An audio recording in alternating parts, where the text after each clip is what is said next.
What's up, basketball world, and welcome to another episode of Spittin Hoops, our little basketball podcast where we chat basketball, hopefully in a productive way and whatnot.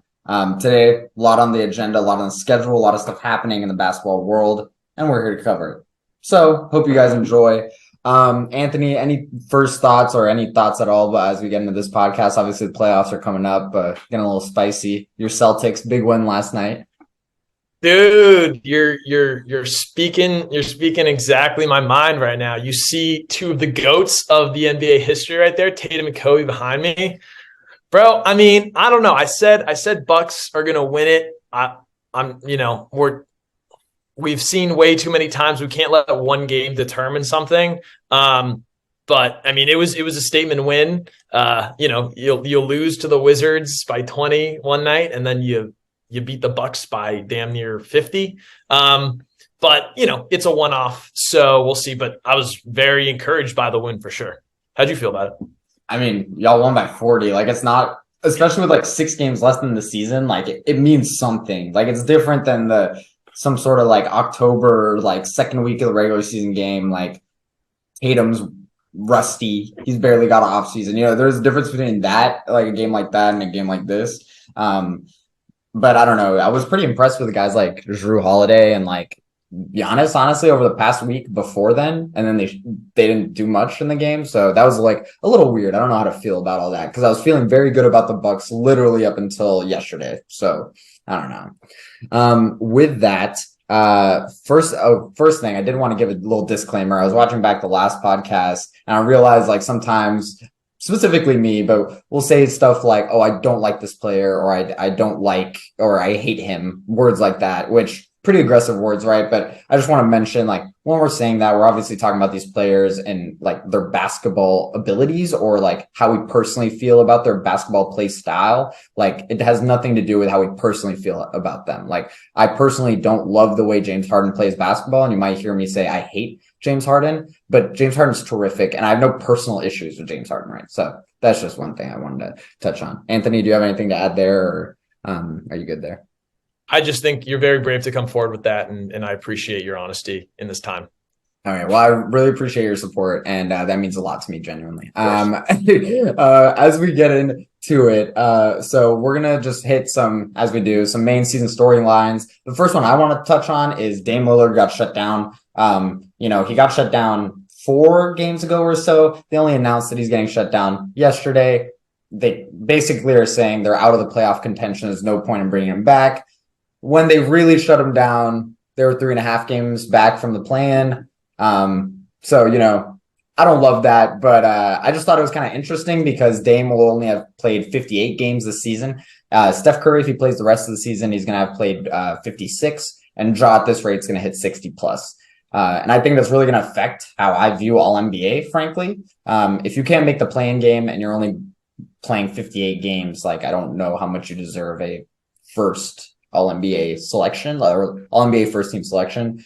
But Anthony, I don't know what you think on that.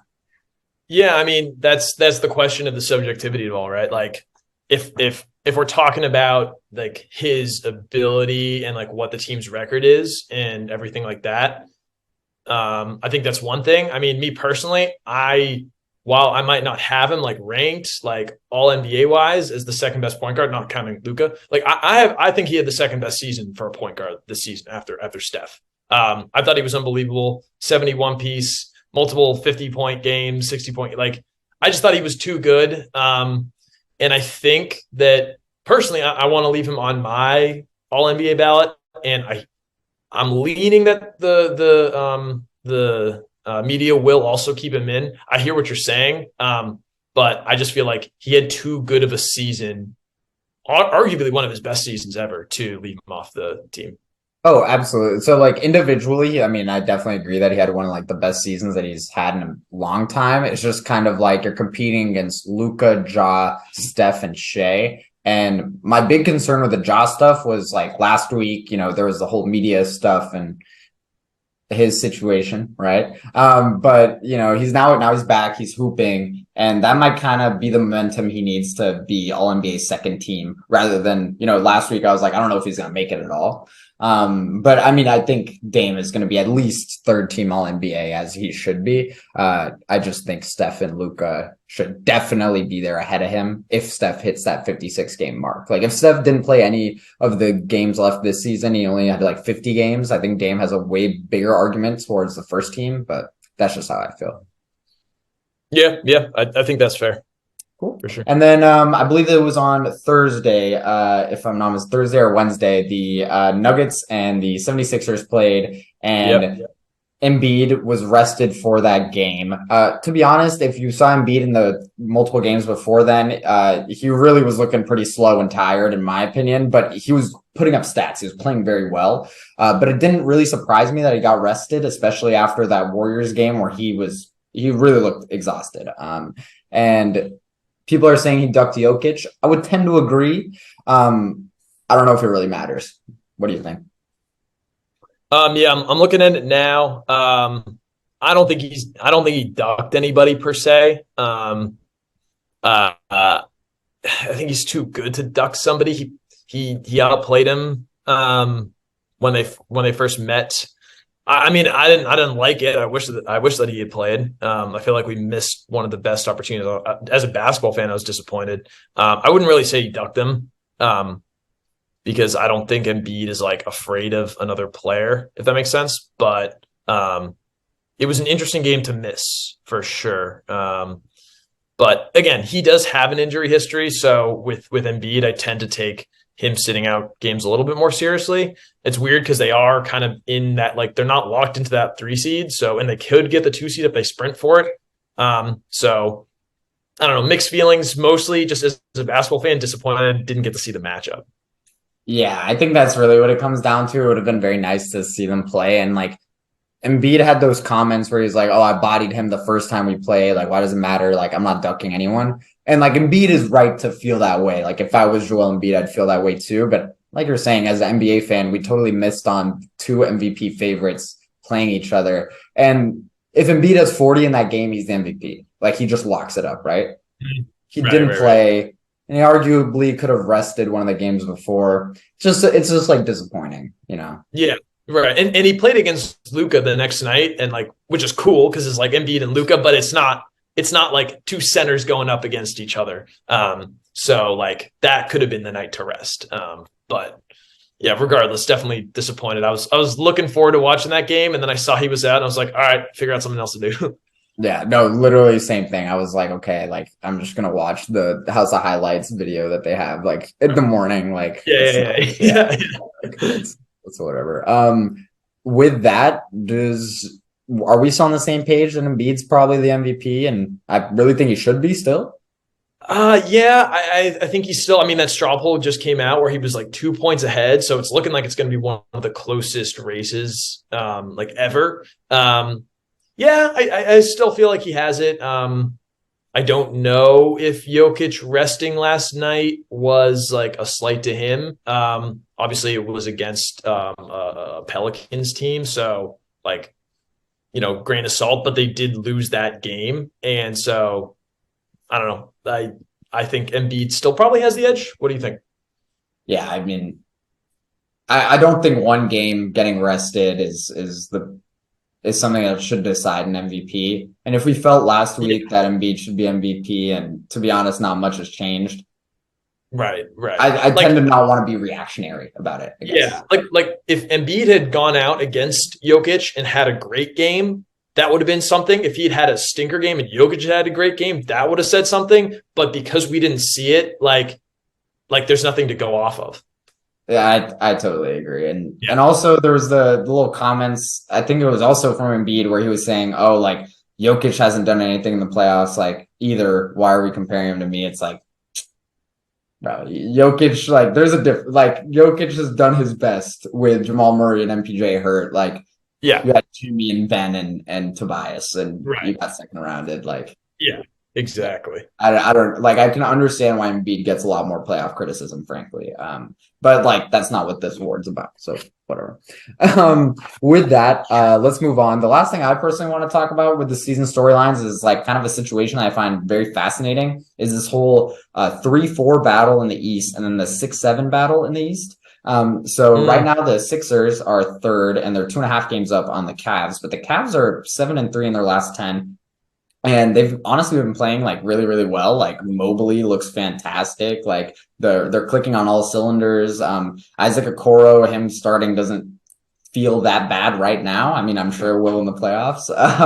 But it's going to be interesting because let's say like the Heat are they're 1.5 games back from the Nets right now for the 6th seed. If the Heat pass the Nets and then you got a Heat 76ers first round series, like if I'm the Sixers, I would hate that, right? Like that would suck. Oh yeah. But on the other hand, right, if the Cavs pass the Sixers, but the Nets stay in the 6th seed, the Cavs are going to play the Nets first round. That's should be an easy matchup, to be honest. But Philly is going to get New York in the first round, which they should win, but New York's going to fight. And then not an easy, yeah. Yeah, it's like that's the thing. The Knicks are gonna take a team to 6 games minimum, no matter who they play, pretty much, because they're like very competitive. I feel like, and even if it's less, like it's gonna be competitive games. But should that happen, the Sixers are gonna have to play the Bucks in the second round, and that is gonna be. So I'm just looking at that situation, and if the Cavs can pass the Sixers and the Nets don't, like there's gonna be some fascinating first round series and second round series, in my opinion. Bro, I'm excited. And also, the Raptors play the Sixers tonight, and the Knicks play the Cavs tonight. So we got some great Eastern Conference previews going on. I'm so excited to see it. Yeah, I'm super excited, and I think what could be very interesting here too is like, I mean, could the Knicks beat the Sixers in a first round? But like the Knicks could beat the Cavs in a first round. Like I do think that could happen. I put the chance like 20%, to be honest. But like I feel like the Knicks low key would have like a 10% chance to beat the Sixers in the first round. And then like if that happens, like, dude, people are getting fired, like oh yeah, traded right. left and right. It's like we talked about last week. Like this is not a season to get first rounded for if you're the Sixers. Yeah, absolutely. And then the most fun, in my opinion, is the Sixers stay in the 3, the Heat come up to the 6, and then you got Jimmy Butler. He's winning that series, bro. Like he's gonna find a way. I feel like so. I've just been fascinated by that whole thing, and I don't know. I'm excited. Also, Donnie Mitchell playing the Knicks in the first round after not getting traded there. If that happens, like my lord, so many storylines, bro. Yeah, exactly. So to be honest, my prediction is the Heat pass the Nets, and honestly, the Cavs probably stay in the 4 seed. Like it'll be fun, and the Sixers are gonna have to play Boston round 2. Like, that's gonna like I don't love the Sixers' chances in that, to be honest. It's a tough path, no matter what. Yeah, for sure. Any other storylines that come to your head? I don't know. Anything else that's big? I mean, I think we'll talk about the Lakers later on, but curious about them. Any other storylines? Yeah, man, the Wizards are thinking about offering Kristaps Porzingis an extension, and like when I think about a guy like Kristaps Porzingis, you'd mentioned like you don't hate anybody personally. I love this man with my life. I'm surprised that they're not a higher seed, bro. Like, you got Beal, you got Porzingis, and if you re-sign Kuz, bro, locked into that 10-11 seed for the next 5 years. Yeah. Yeah, and you're just gonna keep drafting Johnny Davis, and he's gonna keep being a G Leaguer. Like, Rui Hachimura every single year. Yeah, exactly. It was Denny, Rui, like Johnny Davis, like, and the best rookie that they have is this 2-way guy that they got is like Jonathan Goodwin. It's like the best rookie they've had in like years. It's like he's not bad. Denny low key has been playing okay recently, so we'll see. Yeah, I mean, Denny though is just such a flawed player. I don't think his peak could ever be that high, just because he can't shoot, man. He cannot shoot, and which is like so sad. Because if he could shoot at all, like his pass, it would open up his passing, his driving. He's like a big guy, cannot shoot at all.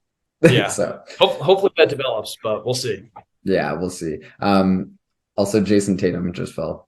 in the back. At least it wasn't Kobe that fell. Next up, the Hall of Fame class 2023 came out. I believe it dropped last night. I believe Woj tweeted about it. It's going to be Dirk, D Wade, Pau Gasol, Tony Parker, Becky Hammon, and Greg Popovich. Anthony, anything you want to say on this class? I got some stuff, but I'll let you jump in first if you'd like. Yeah, I mean, we'll definitely hit this in like more detail, like do like player profiles on these guys. But I think about Dirk, D Wade as two like top 25 guys of all time in that range. Like Pau Gasol, and it was just unbelievably incredible. You said Tony Parker, right? Yeah. It's full of champions. Becky Hammon was an incredible player in her own right and is just killing it with the Spurs. So, and then Greg Popovich. It's just Aces coach. Yeah. Oh, dang. Okay. She moved on. Good for her, though. She got the chip. She got the chip this year. They slapped everyone. Right. So it's like, it's just a star-studded class. And it was cool, like, seeing this class. There's no drop-off. Like, there's no, like, you know that meme with, like, the Army guys and the one guy in, like, the middle line who's a clown? There's no clowns in this. And there's no clowns in this list. It's awesome. Absolutely. No, I totally agree. I do think it's funny that Popovich gets a Hall of Fame introduction. Like he's still coaching. Like, yeah. Like that just cracks me up. That'll be a little funny because then you'll say, oh, Popovich, a Hall of Fame coach. He'll actually be in the Hall of Fame, which was really funny. The thing about Becky Hammon, just want to touch on her. So she was on the 15th, 20th, and 25th anniversary WNBA teams, like basically the equivalent of like the top 75 stuff that the NBA does. Great coach with the Spurs, won a chip with the Aces last year. I believe it was Kelsey Plum took home the MVP of the season and the finals MVP under her. It's like she deserves it. I think a lot of people just might not be familiar with her game. Like, the Shaq game. Sorry, I wasn't too familiar. Right. Yeah. But she 100% deserves it. And then last thing I just want to touch on. Isn't it weird? Like these guys are kind of getting put in the same class together. I don't know why. It just did D Wade retire the same year as Tony Parker? I literally don't know. But like it feels like Tony Parker played longer than Dwayne Wade. I think Tony Parker played until like the 2020 or 2019 season with the Hornets, right? That's the same year that D Wade retired. I guess so. They were the same year. Yeah. He just played longer, that's all. It's just funny because in my head, like I totally perceive Tony Parker and Dwayne Wade to like not be the same like overlap. Like Tony Parker I guess they won finals MVPs around the same time in like their careers and but it's interesting. Bro. Oh my Lord. No way. Okay. I mean, this is going to be a no dub, but guess who's older between the two of them? Parker? D Wade is 41 and Tony Parker's 40 years old. Well, that scratch everything I said, I guess. Like it's just Tony Parker, he was like the old Spurs guy for like 10 years. Yeah. Like D Wade was at like his peak on the Heat, smacking around old Tony Parker. But Tony Parker was actually a younger. It's hilarious. It's anyway, but Hornets legend. Big Hornets legend. Also Dirk and Wade, awesome to see them back in the same Hall of Fame class after they were the two honorary All-Stars that one year. That's cool. But I guess we'll do a bigger deep dive into this Hall of Fame class and Hall of Fame classes in general at a later point. Any last notes for you, or are you good? No, I'm good. Great class. So now we have our first draft section. I'm very excited for this. So basically, we're going to try to do these drafts as much as possible. We'll just go one by one, serpentine style with a certain theme that we'll give you guys ahead of time. And we're basically going to do a starting five, and then we're going to do a 6-man for this one. I don't know if we'll always do a 6-man, but we'll go with it, whatever happens. With that, the theme for this week is pre-2015-2016 season retired players who are not in the Hall of Fame. So kind of the goal of this was like to kind of eliminate anyone who might be making the Hall of Fame soon, and then also just doing a draft with people who aren't in the Hall of Fame, right? So with that, Anthony, is there anything you want to add? And I'll give you the first pick while we're at it too. Yeah. Just to kind of add on to what you're saying, I'm trying to think of like a guy that like will be in the Hall of Fame soon. Who Well, has been up until yesterday, a good example was like I guess Tony Parker, where like right, exactly. Yeah. he's probably going to make the Hall of Fame and he should, but like in a draft like this, if we don't put a year deadline, you could hypothetically pick him. But Exactly right. And then the same thing goes with like Melo, who's not in the league, but he's not retired. So it's like obviously he's gonna make the Hall of Fame. Like same thing with like LeBron, like even like a Dwight Howard. So we're just gonna leave all those guys who are like still relevant out. So as long as your retirement season was 2014-15 and you've had the allotted time to make the Hall of Fame and still have yet to, doesn't mean you won't, but for now you're not. And so that's the players that we're gonna draft.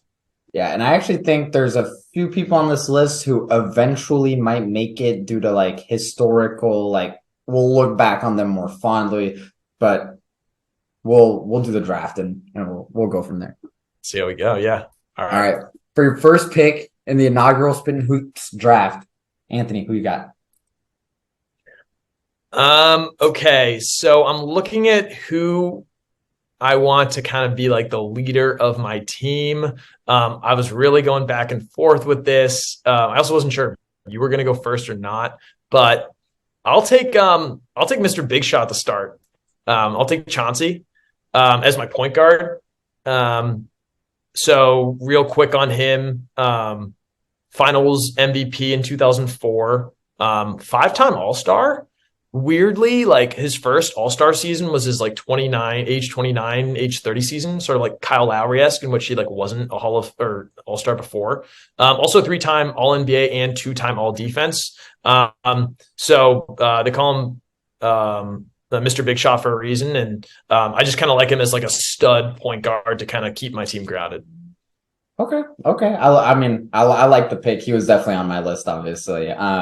But I'm gonna kind of go a different direction with this. I really just tried to find who had the highest ceiling out of like all these players, even if for at least a 2 year span, basically. Like that was even if it's a short peak, who had the best peak as an individual. So this is kind of the way I went with my star, where it's like I don't really care if he grounds the team, so I'm gonna pick Gilbert Arenas. Oh, nice. Yeah. Yeah. So in my opinion, out of all the players we could have picked, I think he had the highest peak. He's basically 28 points per game and 6 assists on great efficiency for like 3 straight years and shooting 10 free throws a game. It's fascinating because I think he's kind of Harden-esque just before Harden. And that's why I went with my first pick. So I'm happy with that. All right. Yeah. Great pick for sure. Okay, with my next pick, I'm looking at this like I see how you're looking at this. I'm kind of looking at this like how can I make my team as like well-rounded as I want? I think I'm gonna go. Wait, are we doing Serpentine? So do you have the next pick? Oh, I should. Yes, we are actually. Yeah, You are right. Well, in that case, I have another spicy pick actually, and it's someone who I think will make the Hall of Fame. Okay. Chris Bosh. Chris Bosh. Ooh, yeah. I mean, he'll definitely wait. Oh, I didn't even think about like he was. When did he retire? Yeah, he was out the league because of his injury, right? And I don't believe he ever made it. Like I'm like right? 2015, 2016. No Sorry, way. boy, you can't take him. How many games did he play in that season? 53, bro, and he put up 19 and 7. Well, I'm not picking Chris Bosh. Okay, I have a contingency plan. My contingency plan is Walter Davis. Phoenix Suns, Okay. 1977 to 1988, played a few more years basically after that. If you don't know who Walter Davis is, 6-time All-Star, came into the league, averaged 24 a game in his first year. Halfway, like 5 years into his career, they add the 3-point line, and 5 years later, he averages 24 a game again. So he basically has a 24-game season his rookie year and in his 10th year. And he's good between those times. But I just thought that was fascinating that he's basically scoring and honestly not the best defender, but 6-time All-Star, 2-time All-NBA. And he's I don't know, one of the better players on this list in my opinion. But he also fills a shooting guard / small forward need because I think there's not too many of them on this list. So that's why I went with. That dude, that's a great pick. I had him on my list for sure. Look, you got some gunners right now, bro. Oh, dude, we're scoring on this team. This is a 21st century throwback team, I guess, if that makes any sense. Literally. Yeah. Okay, nice. All right, I'm gonna go in a slightly different direction. This is gonna be just like I'm just kind of looking for like the best available guy. I'm gonna go with Sean Kemp. So Sean Kemp, I'm curious if he was like on your list. If we're doing like positions, I would have him at my power forward. So yeah, Sean Kemp, one-time finals attendee, but obviously he was against Michael Jordan, so that didn't work out. But six-time All-Star, three-time All-NBA, one of the best dunkers of all time, had that edge. One of those guys that's in like the Hall of like very good. And yeah, so I like him. Yeah, I mean, he was definitely on my list, by the way. It was him and Bosch were like my power forwards that I really wanted, but Bosch clearly played in the 15-16 season. So Right. So then in continuing with the Serpentine, I'm going to go in a defensive direction here. So definitely not like one of the better guys, but I think he's going to help my team if we're facing off. Michael Cooper. Oh, okay. So we're going to go with Michael Cooper here at the 3. So for folks who don't know Michael Cooper, he was a part of all 5 of the Lakers championship teams.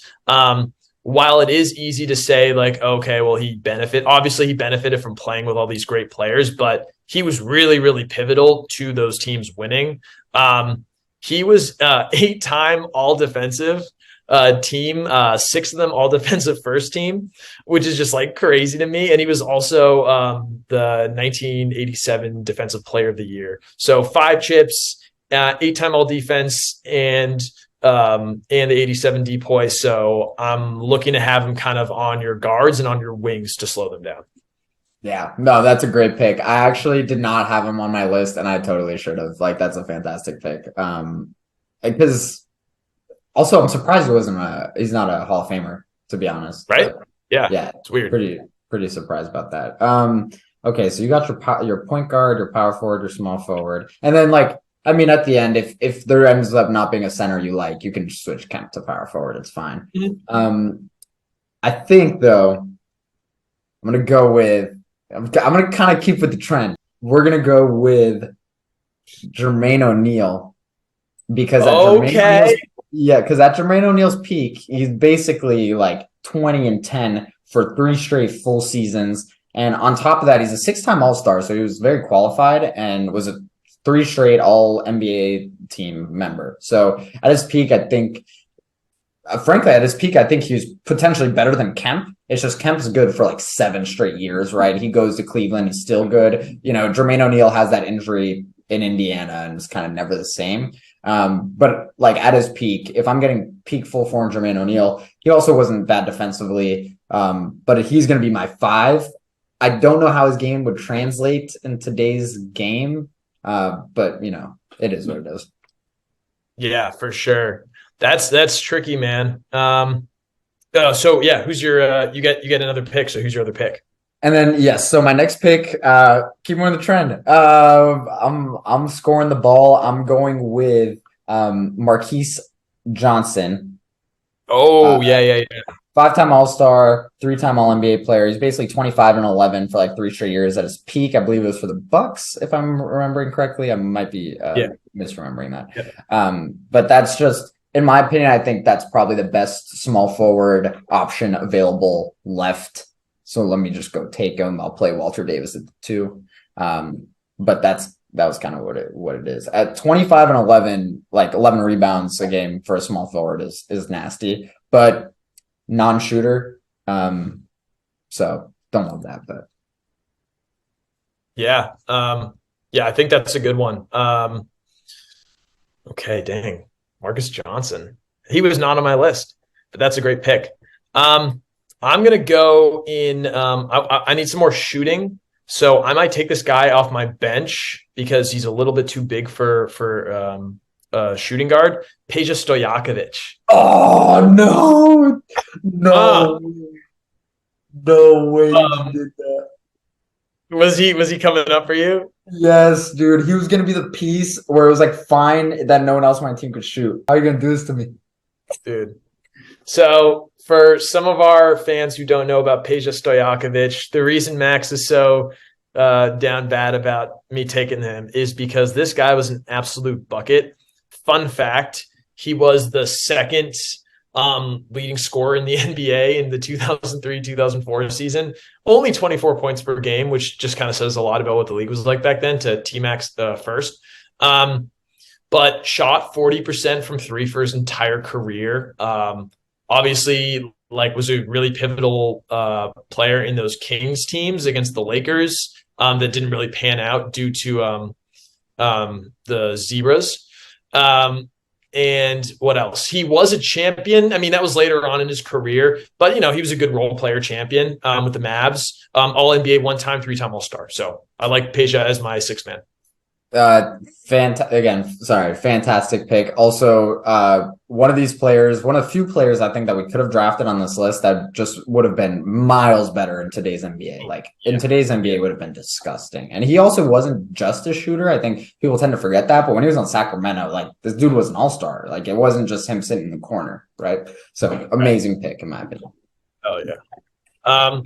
And then with my next guy, I'm gonna kind of stay in that wheelhouse of I need. So now that I have all my guys, I want one more guy that can really score at like a high clip. I'm gonna go with Mark Aguirre. So Mark Aguirre was on the Dallas Mavericks, 3-time All-Star. At his peak, he actually had a 29.5 points per game season. He had 1, 2, 3, 4, 5 seasons of at least 25 points per game, averaged 20 points per game for his career. And then when the Pistons were trying to figure it out in one of their first championship runs, they made this great trade and traded away Adrian Dantley for Mark Aguirre, who came in and helped them win 2 chips. So 2-time NBA champion, and then just unbelievable bucket for the Mavericks in the mid '80s. So Mark Aguirre as my 2/3. Yeah. Great pick. When I was picking Marquise Johnson, that was kind of the Aguirre Marquise Johnson, but I kind of just went with the peak there. So, yeah, that's also one other point on why I like him so much. My last name is Aguirre, and we're spelled the same way. So I am curious. I feel as though his name is being mispronounced, but people call him Mark Aguirre. It shouldn't be, but Mark Aguirre for now. Anyways, continue. Okay, sounds good. With that, I'm gonna go. So these are my last 2 picks. You have one more. I have one more. Penny Hardaway. Oh, bro. Yeah, I think that's someone we missed. And I personally would have Walter Davis and Gilbert Arenas ahead of Penny Hardaway, but I'm just gonna say Penny Hardaway off the bench for now. But Penny at his peak, his first 5 seasons is fantastic. He's efficient. He's 4-time All-Star, 3-time All-NBA. He's basically averaging like 22 points, 7 rebounds, and like 22.7 assists, and 4 rebounds and 2 steals for like 4 straight years. And in the 90s, that's really impressive, especially shooting 35% from 3 in the 90s, which leads me to believe he could have done a lot better in today's NBA. And I kind of need that spacing / kind of ball movement with kind of my ball stoppers that I got on the court. So that's my pick there. Good pick. With that, I'm looking at my big board.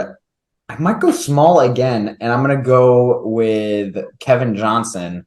Great pick. Yeah, and so Kevin Johnson, for people who don't know, Suns and Celtics, correct? And he's basically 22-10 for 5 straight years. He's a non-shooter, to be fair, but kind of in that non-shooting era, the early 90s, late 80s. It is what it is. But short point guard. My thought here is I can use Gilbert at the 2. I can use Anthony at the 2. It'll be fine. Gilbert's 6'4", for example. In today's NBA, that's a shooting guard. But with Kevin Johnson, my big thing is like I don't really have anyone with like I don't know, dog mentality on the team. And Kevin Johnson was on that team that in '93 knocked out the Lakers in the first round, right? That's the Magic Johnson Lakers. I believe they had Michael Cooper at the time too. Wait, you said 93? Yeah, 1993. Magic was gone.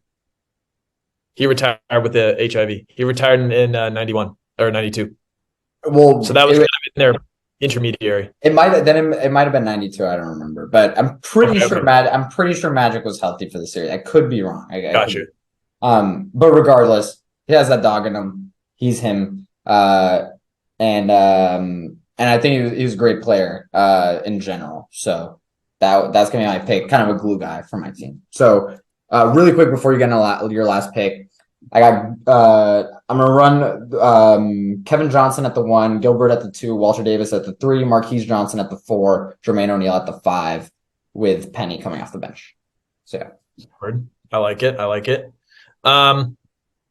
Yeah, that's a great team. I'm gonna go actually where you're zigging, I'm a zag a bit. I need a little bit more defense because I got Chauncey, I got Michael Cooper, who are like Michael Cooper, obviously great defender. I want one more great defender. And because I got Peja and Chauncey as two good shooters, and Michael Cooper, sneaky, really good 3-and-D shooter, I think his game would have translated really well. I think I have enough shooting. I'm going to go with Mark Eaton as my center. So shout out Mark Eaton and rest in peace. Died a little bit too young, unfortunately, but Mark Eaton was an incredible player, 2-time defensive player of the year, 5-time all defense and an all-star player, and like multiple time block champion. So I just wanted I was kind of stuck between him and Bill Laimbeer for like my center pick. Bill Laimbeer does have the championship experience, but for me, Mark Eaton's just like a monster of a man. And so for folks who didn't know too much about him, played on the Utah Jazz for much of his career, and just really great player. So that's my squad. Yeah, I think it's a good pick, to be honest. Given that my team doesn't really have shooters either, I feel like at some point like that wouldn't matter.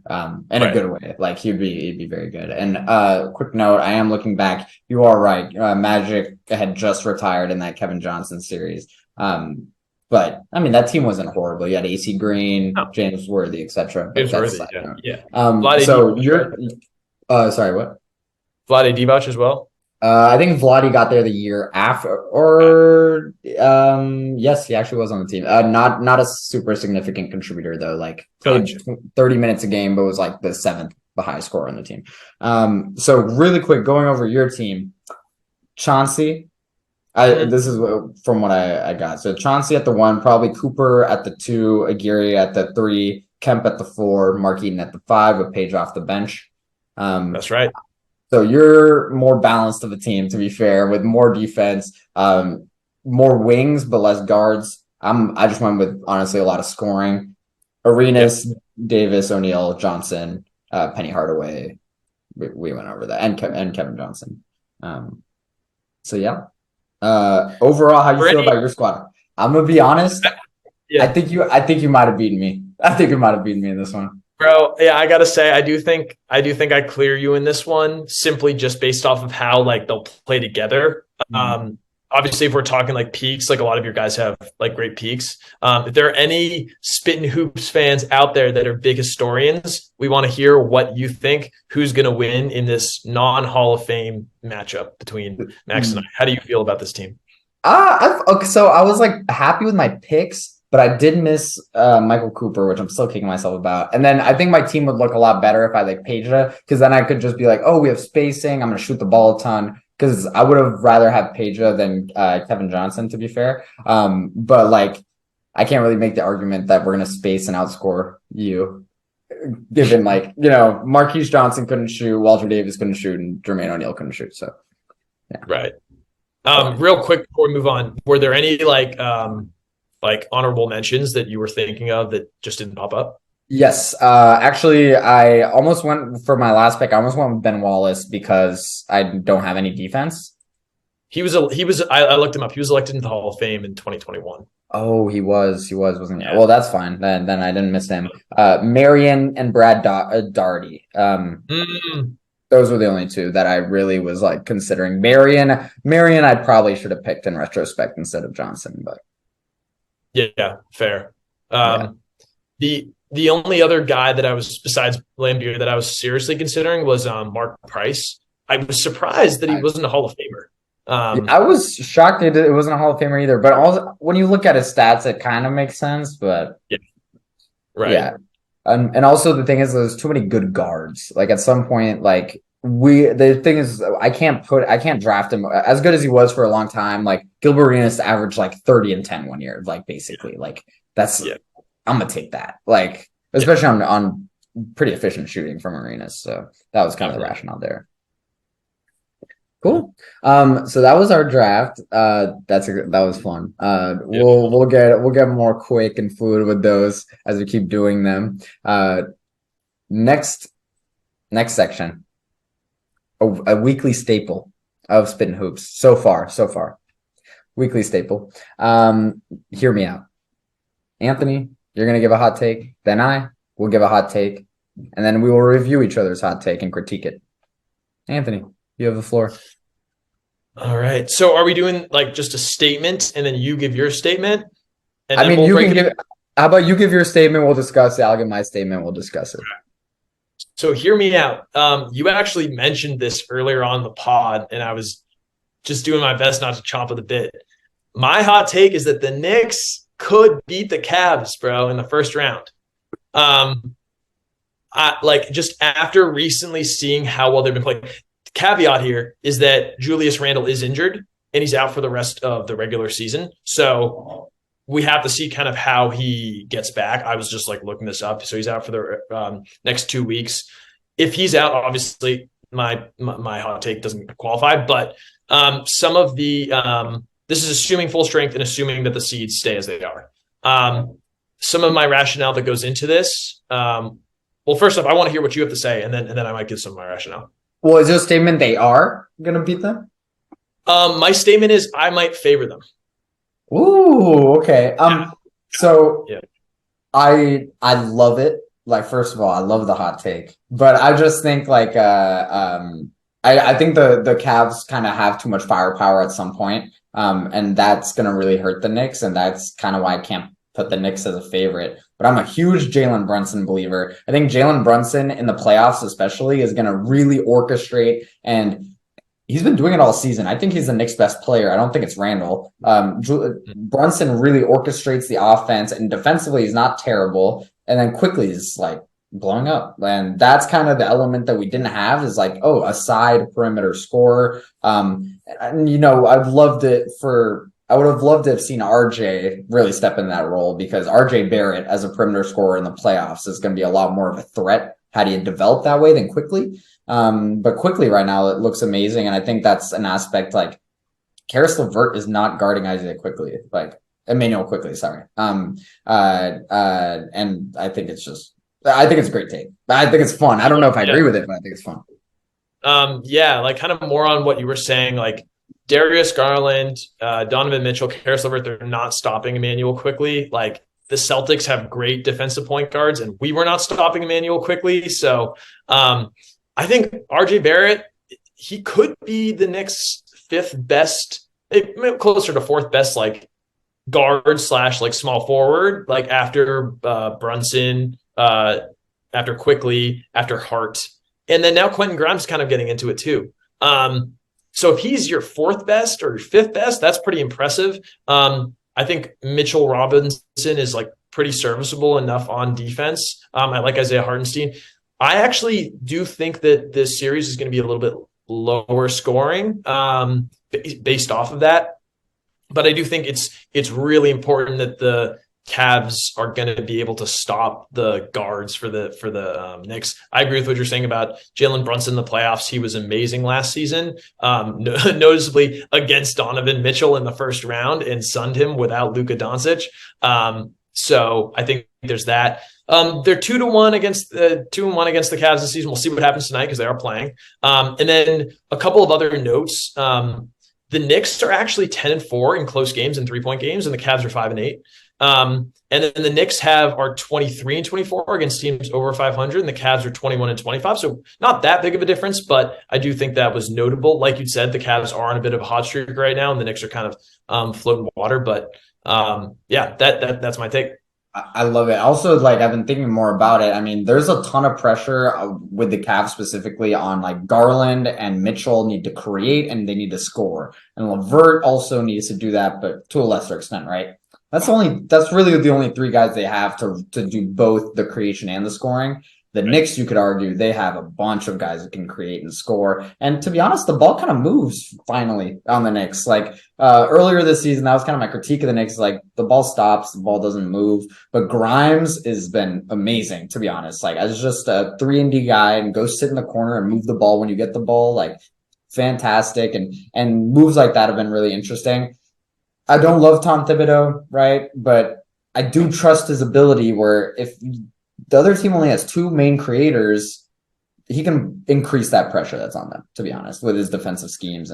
And they also have the personnel. I mean, they just have like a bunch of wings, a bunch of guards. They almost have too many players on the Knicks team, right? But yeah. I think it's going to help them. I could see like the first two games, if the Knicks happen to steal one of them, then it gets really interesting. The issue is if they go down 2-0, that's going to be pretty difficult at some point.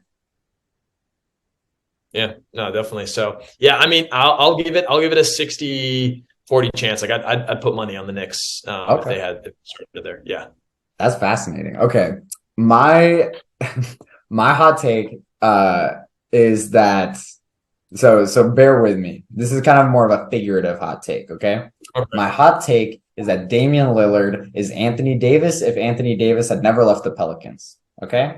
They're both two players who are top 10 arguable when they were by themselves, but realistically, they had some pretty good teams around them. Some, not all of them, but some. Anthony Davis had DeMarcus Cousins, Rondo, Drew, which at the time didn't feel like that good of a team. And then you look at it like 2 years right after that, and Drew is amazing. DeMarcus Cousins got hurt. That's different. But then like Rondo's winning a chip with AD on the Lakers. Like that best iteration of the team got second rounded. It was by the Warriors, of course, but there's that. And then Damian Lillard, kind of the same deal. As the best player on his team, he made a Western Conference Finals once, which kind of a weird playoff run there. Yeah. Like I would argue, not super deserved, but it is what it is. And kind of like an Atlanta Hawks like conference finals. Yeah, exactly. Or even I guess the Mavericks last year beat the Suns in 7. They actually deserved that, but it was like it wasn't the hardest road, right? And then they get swept with the KD-less Warriors, and I believe Clay might have been out for some of that series too. And it's like, man, like that's the sort of series where like if you win that, I'm looking at your career a lot differently, right? And so I think both of these players are top 80 players all time. Dame is probably top 75. I don't believe Anthony Davis is top 75 yet. He will be when he retires, frankly. But I think both these guys are great individual players. They are very good at what they do. By themselves, they can be top 10 players. They just don't have the ability to fully raise people around them. That's the difference between like Steph and Dame. Like Steph can create an offensive system around him, develop new players. Jordan Poole can become a lot better with Steph playing. And Anthony Simons needs Dame Lillard to sit for a year so that Anthony Simons can develop, right? So that's kind of my hot take. And my hot take is that Dame needs to leave ASAP Portland now. And it's almost not even a Portland issue. I don't think Dame can be the best player on a championship team. I think we've seen it, and it is what it is. Yeah. I'd say for your first take, I think I agree. I agree with it. It's quite figurative. There's definitely a lot of parallels. They're both like arguably like should they have been on the top 75 list like question. I mean, AD probably had a slightly higher peak in terms of like MVP status and like voting and like two-way ability to influence. Same, but yeah, right, yeah. That's a pretty interesting take. As for Dame leaving, I mean, he said a million times like that he wants to be with Portland. I am thinking about it though, like the point you had brought up earlier on about how how he got shut down for the season, like, does he like he wants to play basketball clearly, and he loves Portland. And so if the argument is, well, I just want to play basketball for Portland, why is he being shut down? And if he's being shut down to prevent further injury, I get it. But like, does he really only want to play 56 games a season? Like, if he's on a team that's looking to compete for a championship, forget the ring chasing narrative. Like, the seeding's going to matter. Like, he's gonna have to play 70 games. Like, I feel like if they were a competitive team, he could be playing like high 60s games. Like, so I see what you're saying for sure. And I'm curious to see if they will trade him this year. It'll be interesting. Yeah, the thing is, if you're Portland, like you don't make the decision to trade him. Like, right? Like, he just raises your floor way too high. Like Jimmy Butler, for example, you don't trade Jimmy Butler yourself unless he tells you to. But when free agency hits, maybe you let him walk. Like the Sixers, Right. they shouldn't have, right? But like, that's how you get out of a player like that, or a situation like that. I feel like with Dame, he's the best player in Portland history. He's done so much for that city, that franchise, etc. You could never be the ones to instigate that. But if I'm Dame, I wish that they would trade me so I wouldn't have to come out and ask for a trade, which could potentially tarnish my legacy in Portland, right? It's like a weird, they're both kind of chasing each other, and the Portland Trailblazers know that their peak with Dame isn't that high, and Dame knows his peak with the Blazers isn't that high, right? But they're kind of in this like toxic relationship. If that makes any sense. And you know how AD got out of a toxic relationship? He sat for 6 months. So hopefully it doesn't have to go that route, but there it is. That's my hot take. That I thought it was hilarious. I was thinking about it, and I was like, honestly, if like Lillard that same offseason had gone to the Lakers instead of AD, maybe kind of look at the whole situation a little differently. AD would have had to actually have played in New Orleans after that, but yeah. Yeah, I've always wanted Dame to go to the Lakers, like with LeBron. I thought it'd be so cool. I mean, the best iteration of LeBron that we ever saw was with a scoring point guard who could take over the reins of scoring and dictating the game for like 15 minutes a game, and then could spot up and shoot. Right. And like imagine like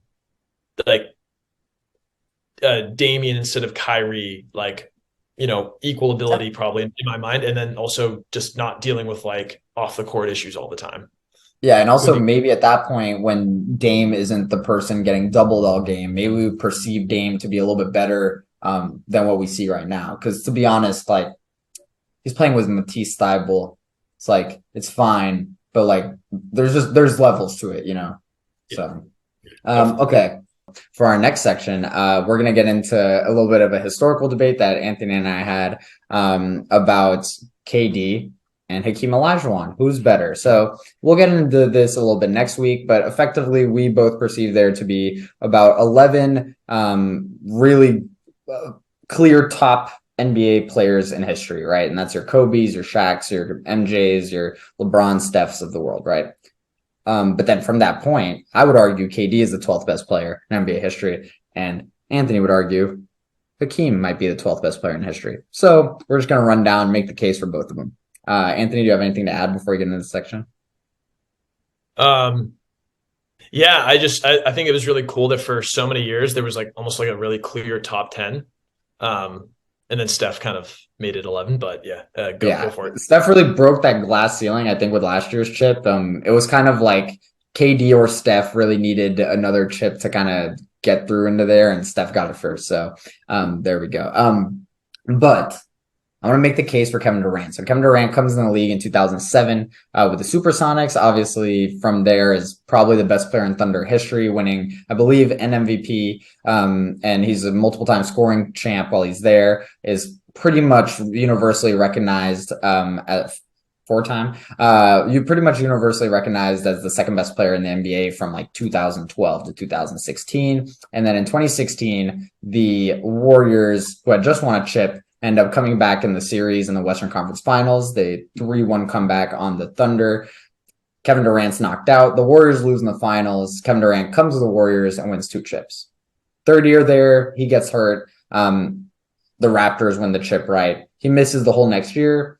plays against the Bucks in the second round of that following season with a kind of injured Harden, kind of injured Kyrie, both playing sporadically. And KD, gets them to an overtime period because he has his foot on the line instead of having his foot behind the line, unfortunately. And they just didn't have any gas left in the tank there at that point, and they lose to the eventual champions, the Bucks. And kind of like the basis of my historical argument is I think Olajuwon, he has his 2 chips. You could argue they're pretty circumstantial, just like you can argue KD's 2 chips are very circumstantial. I just think KD has this 15-year-long period where he's pretty well recognized as a top 5 player in the NBA. He's the best player in Thunder history, in my opinion. And I think you could very much make the argument that he should have 2 more chips. I don't love doing woulda, shoulda, couldas with NBA historical discussions, but KD has like this horrible injury against the Raptors, right? And I would argue without Clay or KD being hurt, like just one of them needed to be healthy. I think the Warriors win that series.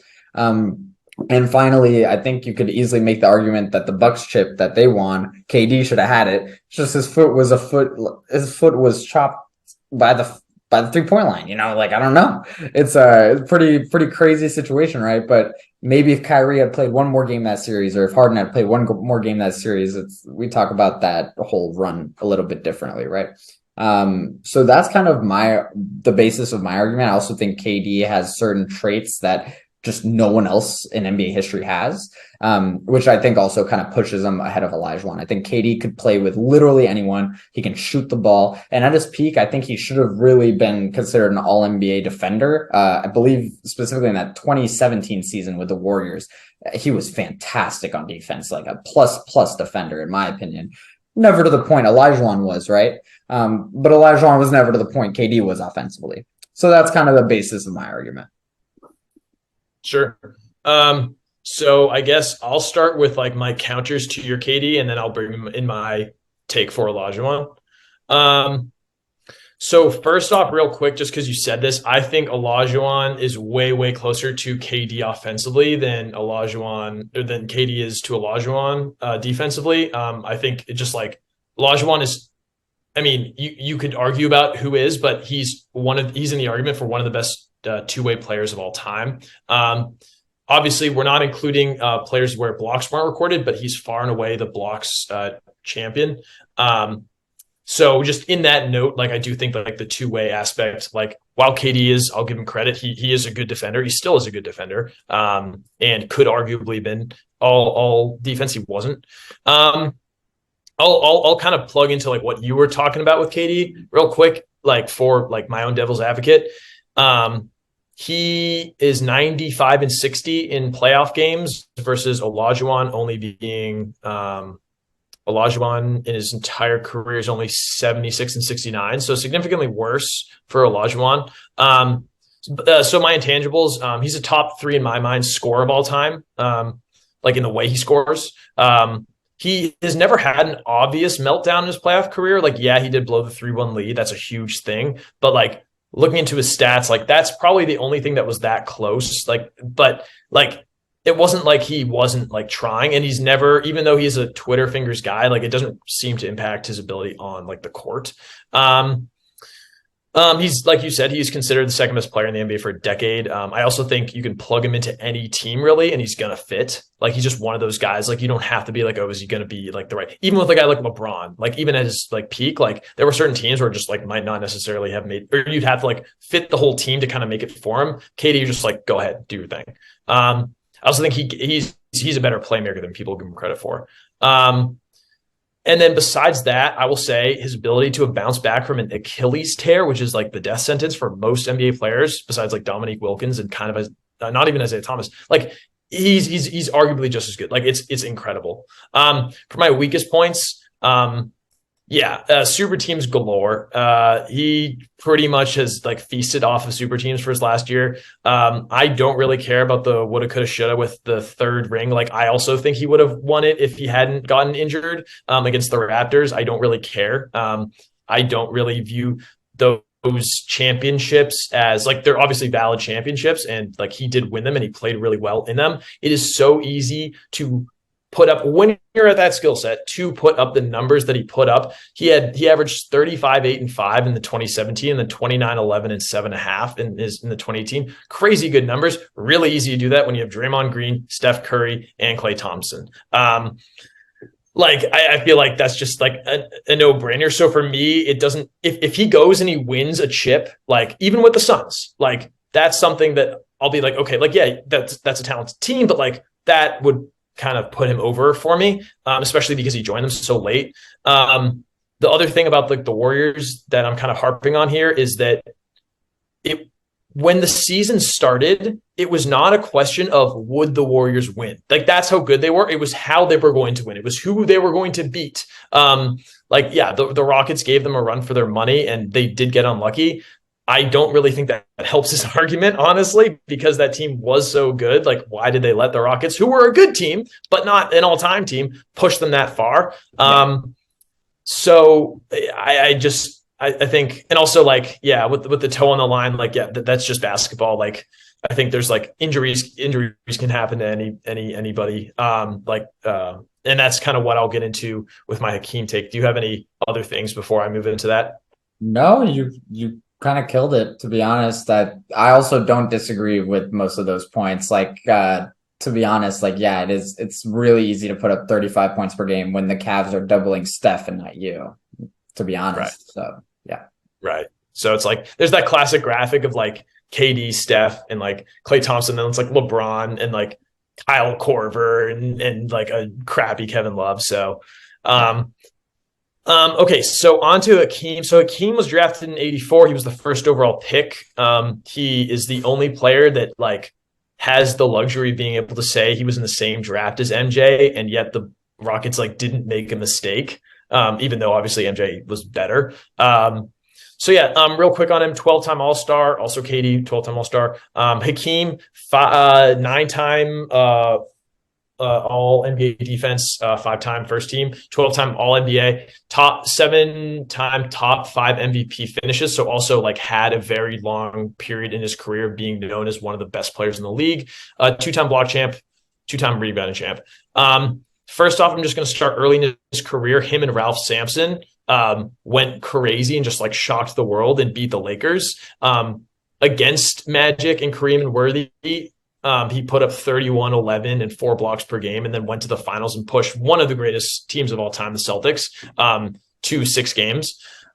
He had a bit of a dry spell between that, I will say. He got first rounded a few times, but I do think that like the fact that Ralph Sampson got injured doesn't really help his case. He was Defensive Player of the Year twice. He's one of the only players to win DPOY, MVP, and Finals MVP in one season. And then he did that in his 93-94 season. And then 95, he goes again, Finals MVP in the crazy like 6 seed. Like they just turn it around. Finals stats against Shaq. This is where we can kind of like have this conversation another day. I get that like Michael Jordan came into that season like late. Like I fully do. He didn't have that much time to get back into it. But if we are going to say you're on the court, you're playing, you're the GOAT. If he's only 80% of the GOAT, that's still a damn good Michael Jordan. So Michael Jordan loses to the team that ends up getting swept by Hakeem Olajuwon. So like, yeah, I do think like there's the caveat of like KD had overpowering team and Hakeem kind of had it without Jordan, but at the same time, like he won those championships and he did beat a team when MJ was in the league. And he put up 33, 12, and 5 against Shaq, and then in the Western Conference Finals against an MVP David Robinson, who was also a great defensive player, 35, 12, 5, and 4 blocks. Some intangibles, incredible footwork, great mid-range, sneaky, and just an amazing teammate, like would play through Ramadan. And then my final thing is like he's the only player ever to go back-to-back Finals MVP without any All-Star teammates. Kevin Durant is a player that went back-to-back MVP with 3 Hall of Famers on his team. The loyalty thing I don't really care about because like player empowerment is different. Like who knows who would have been on where, like Hakeem demanded trades. Sneaky. Hakeem was actually 6-5 against Jordan during Jordan's ring years too. So it's like, that's a small sample size, but I will say like that combined with that, like it's tough to argue the Jordan thing for me. Like I'm curious to see what would have happened. And I think he was the best center in the 90s overall too, in an era where that was important. So yeah, those are my arguments for why I think Hakeem is better. And I'll close with saying, I know that like the debate here is between like who's better. Part of my argument is also not only is Hakeem better, it's top 12, and then there's a bit of a gap, and then KD's starting 13. So it's like he's on a different tier than KD. Oh, wow. So I don't even think this is a close argument. Like, you know, it's enough to have a debate, but I think he clears him significantly. That's fascinating. So I think KD and Olajuwon are in this, like, I think it's like the top 11. Then you have KD and Olajuwon where like any more accolades could, like, they both need like a chip and a finals MVP to like push themselves into the top 11. Obviously Olajuwon can't do it anymore, but you know, right. So if I can give you a quick counter, I think the Jordan thing is about as equivalent to the Warriors thing in terms of, you know, you have no Jordan, you have no, sure, he had a super team and it was the Golden State Warriors, but the Cavs also ran it back with the whole team that just beat the Warriors. And the Warriors also lost a lot of role players to get KD. There's levels, obviously, you know, KD is better than anyone combined that the Warriors could have lost, but he still won both of those finals MVPs.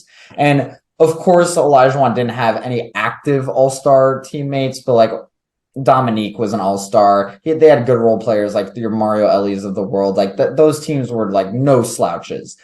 And then finally, the loyalty thing, I just want to touch on that. I know you didn't really touch on it, but Olajuwon asked for a bunch of trades. Olajuwon, when he was getting first round, was asking for a trade every year, and the Rockets would tell him no, basically. And then finally they get Dominique, and Olajuwon's like, okay, I'm cool, and this is perfect. But you know, like you're saying, in a different era, maybe Olajuwon's getting moved like KD, which is very interesting. But I think it's about neck and neck. On my list, I'd probably put KD just because I think there's things KD does that no other player can do. And also another base issue that I have with Olajuwon is that I think you could strongly argue that just within the 90s, he might have been the fourth best player behind Jordan, Malone, Barkley. And then it was him. I think you can make that argument as like an individual player. Like KD, if you're just talking about the 2010s, it has to be LeBron, Steph, KD, Gap, and then Kawhi, in my opinion. So that's kind of, and I know, you know, all-time lists don't take into era, of course, but that's just something that really rings in my mind for KD positively. Also, like the woulda, shoulda, couldas. You are right. I don't love basing a lot of my argument based off of like a Bucks and Raptors potential chip, but like Olajuwon, there was no other year Olajuwon was in line to win the chip, right? Like KD was in line to win the chip.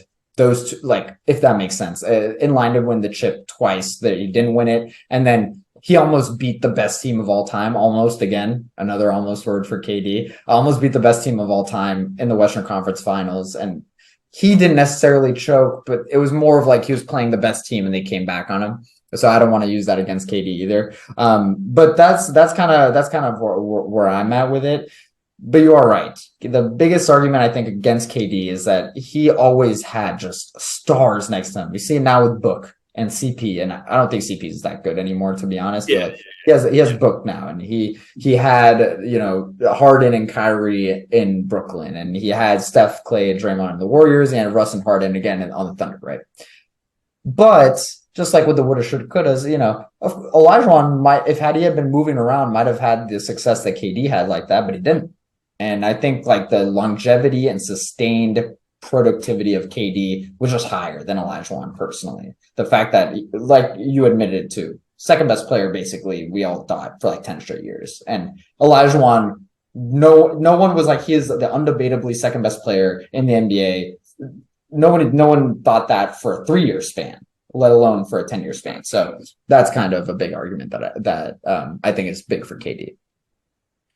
I think one of the issues with like that specific point that you're making is like we never got to see him, so it's kind of hard to say like what the discourse was about him at that time. I feel like during his chip years, it was easy to say he's second to MJ. I feel like that I don't know. I don't know if people were saying it or not. Well, I mean, of course I wasn't there, so I don't know how the discourse was exactly. But Magic retires in '92. Before then, he's considered to be Himmy, and so is Jordan. And there's those guys. And Shaq comes in at the late '90s, and Shaq is viewed to be better than Olajuwon by the end of the '90s. So it's just like I think mathematically, there's no way he could have been publicly considered as the second best player for as long as the span of KD, especially when Malone and Barkley were in the mix and making finals. They were just losing to Jordan, something that Olajuwon didn't have to necessarily deal with. That said, I think it's the top 11. It's a big gap. KD, Olajuwon. That's how I think. Big gap. And then everyone else. Because KD and Olajuwon have something that I think the other guys don't have is like sustained success, individual success, chips.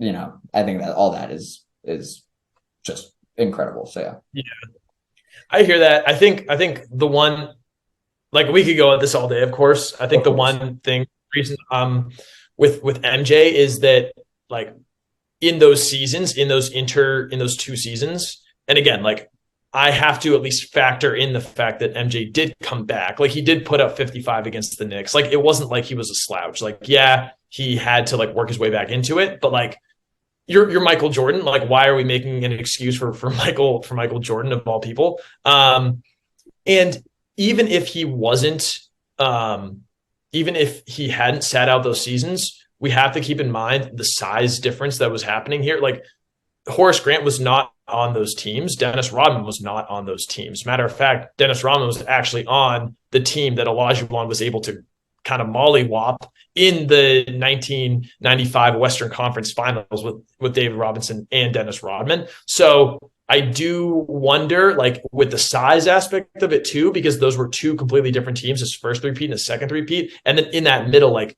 they just didn't have like that huge big guy that could really compete with Olajuwon, which is why I don't know how close it is to say that.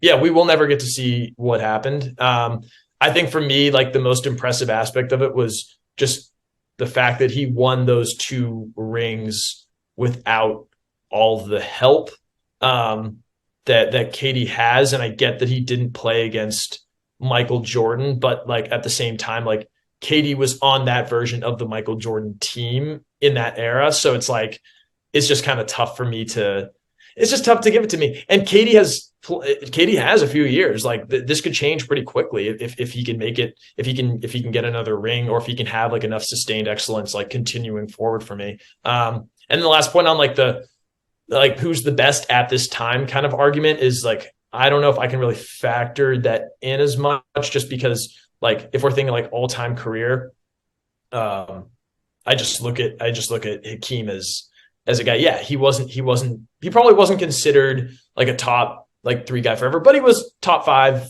MVP finishes like 7 times. KD was top 5 MVP finishes 6 times. So like, I think, like, when we're looking at like who was considered like in that upper echelon of like top great guys, I don't know. So, but we could have this argument all day. Of course.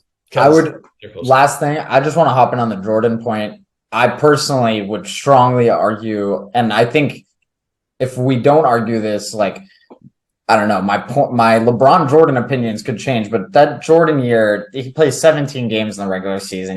He's playing 40 minutes a game, and he's scoring 25 a game.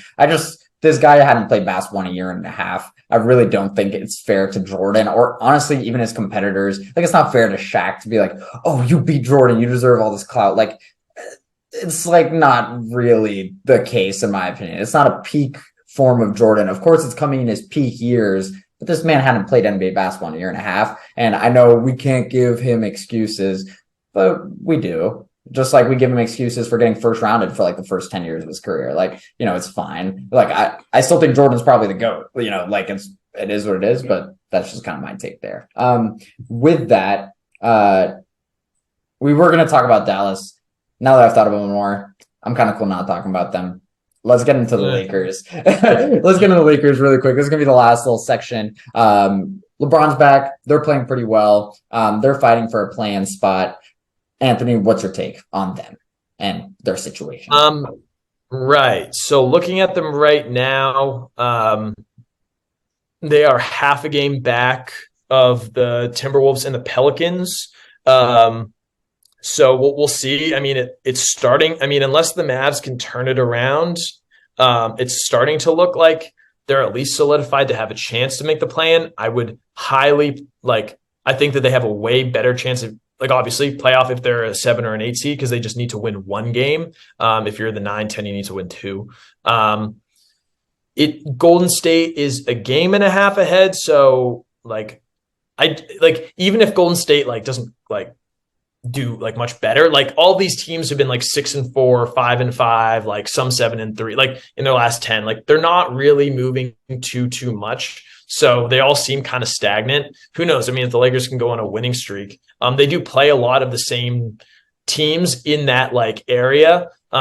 Just to hit you with some of the guys or some of the teams that they're going to play against to wrap their season up. They are playing the Timberwolves next. So that's going to be a huge game.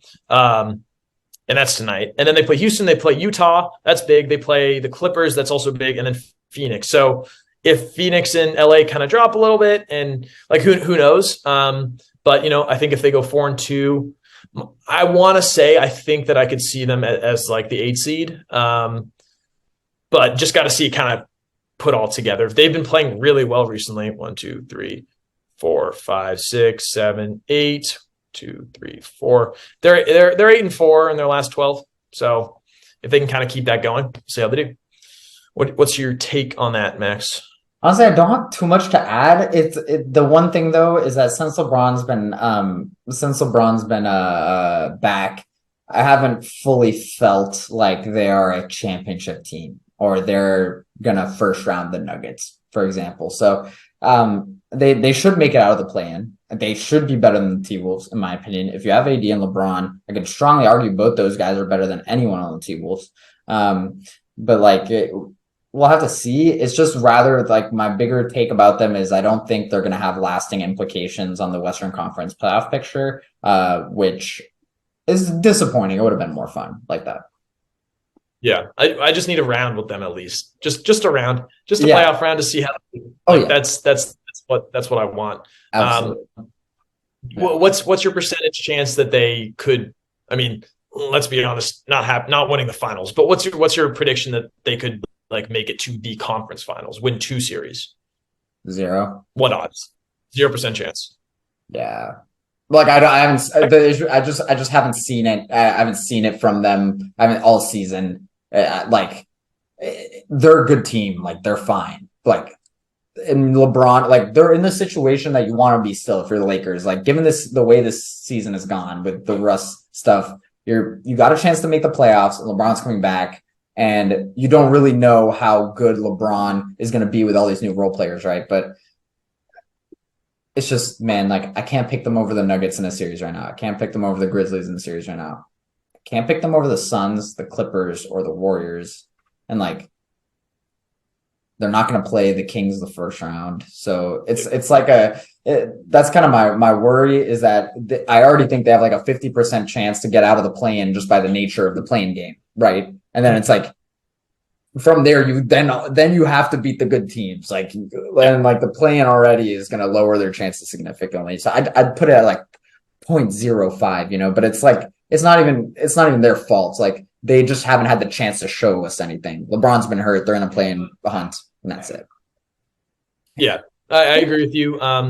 They have a chance to change my mind in these next few games if they have a really strong 4-2 or 5-1 finish. But yeah, I agree. I just want to see them for at least 4 games in the playoffs.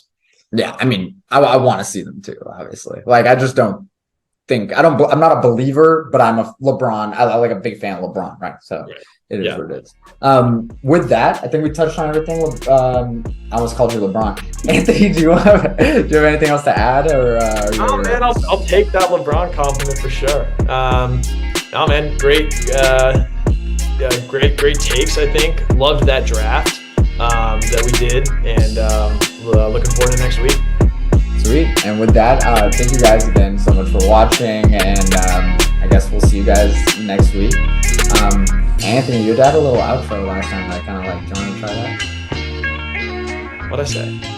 Oh, you were, and I was like, well, I was like, oh, in the meantime, and then you said, we'll be spitting hoops, and I didn't catch Oh it. yeah. Well, we did it. So whatever. I guess we'll work on it. that.